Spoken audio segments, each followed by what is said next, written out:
For as long as humans have existed, we've dreamed of living longer. I mean, think about it. The Fountain of Youth, the Epic of Gilgamesh, it's one of our oldest quests. But what if it's not a myth anymore? What if we're on the very brink of treating aging itself, not as some inevitable fact of life, but as a condition that can be cured? Today, we're going to dive deep into the science that's making this a real, tangible possibility, the absolute billions of dollars fueling the race, and of course, the huge ethical questions we'll have to answer if it all actually works. All right, so here's our roadmap for tackling this massive topic. We're going to start small, like at the level of a single cell, to meet the main culprits behind aging, these things called zombie cells. Then we'll see how scientists are literally trying to hunt them down in a real-world clinical trial. From there, we'll zoom way out to see the billions of dollars pouring into this field. And finally, we'll get into the really thorny ethical stuff that success would force us all to deal with. So let's get right into it. Okay, so to really understand the war on aging, you first have to meet the enemy. And it turns out the call is coming from inside the house, or in this case, inside our own bodies. This right here, this question, is the key that unlocks this entire field of science. It's a completely radical shift in thinking. For centuries, right, we've treated things like heart disease, cancer, dementia as all these separate battles. But what if they're not? What if they're all just symptoms of one single underlying condition, the aging process itself? The incredible promise here is that if you can target that one root cause, you don't just treat one disease. You could potentially delay or prevent all of them at the same time. So what is this core process? Well, one of the prime suspects is something called cellular senescence. Now, normally, your cells divide, and when they get old or damaged, they're supposed to, gracefully die off. It's a process called apoptosis.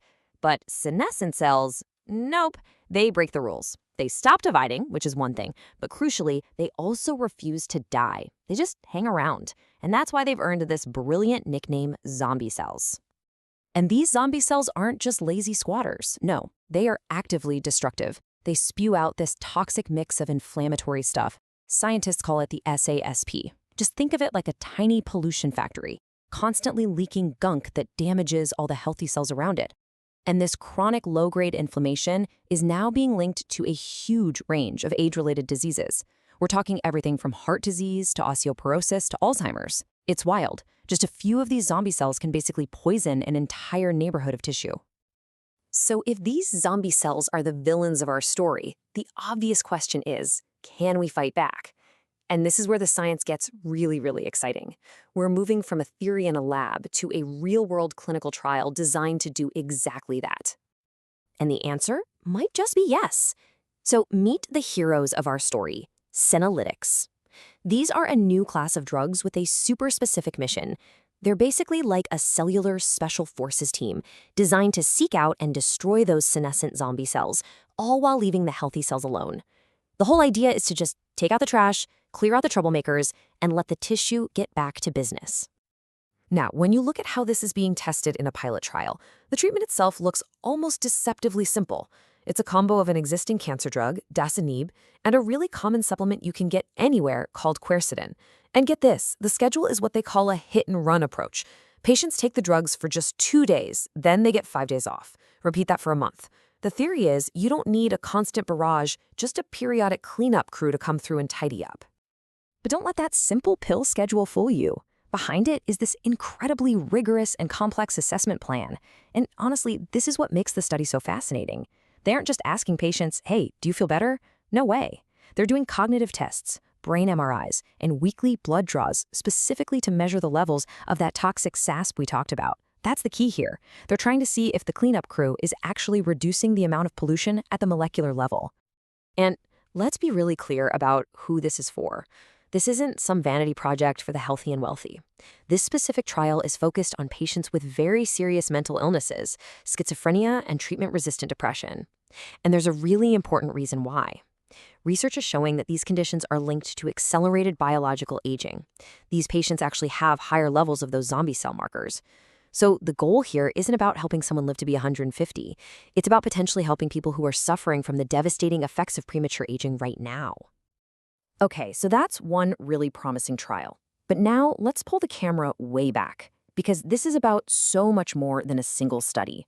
This whole idea has captured the imagination and, let's be real, the wallets of some of the richest people on the planet, creating a massive new industry almost overnight.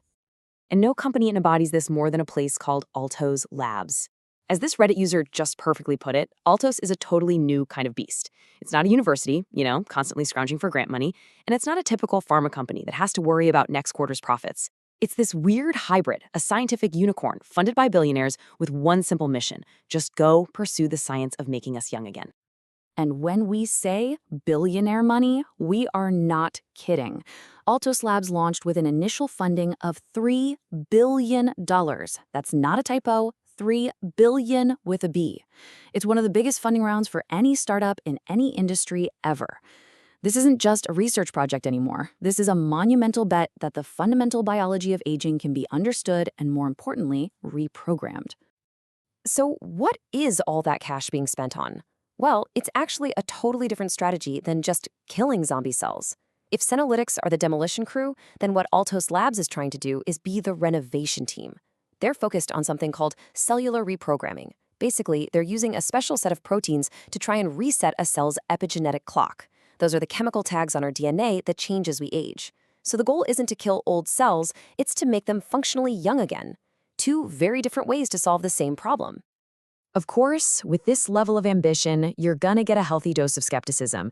And this comment from that same Reddit discussion just nails the central challenge. All these incredible results you hear about, like reversing disease in mice, they're achieved in these super-controlled lab settings with genetically engineered animals.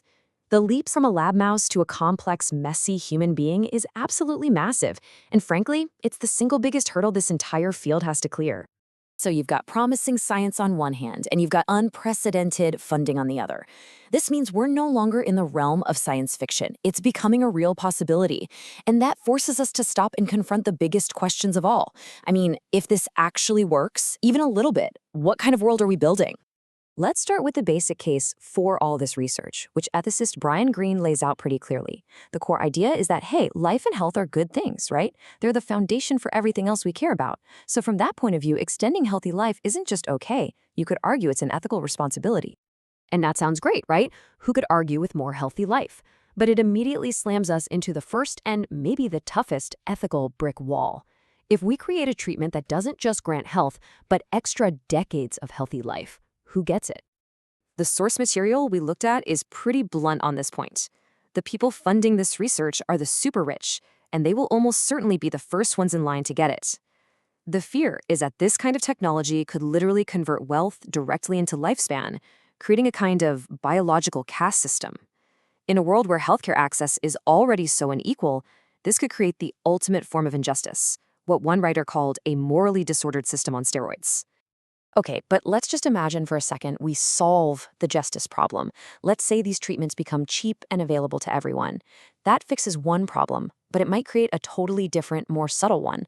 What happens to society when generations don't make way for the next?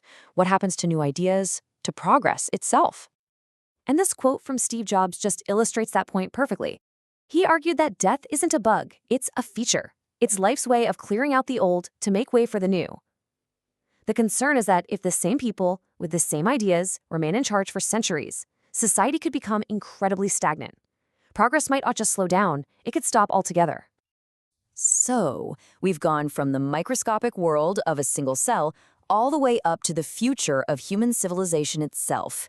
With all of that on the table, where do we possibly go from here? All right, let's just quickly recap the stakes. On the science front, we're developing these mind-blowing new tools like senolytics and cellular reprogramming that are targeting the fundamental biology of getting old.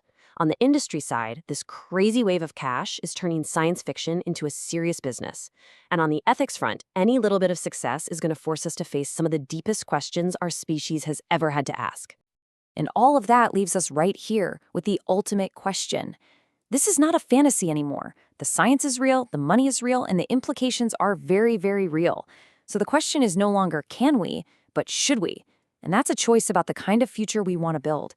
And it's a conversation that all of us really need to start having.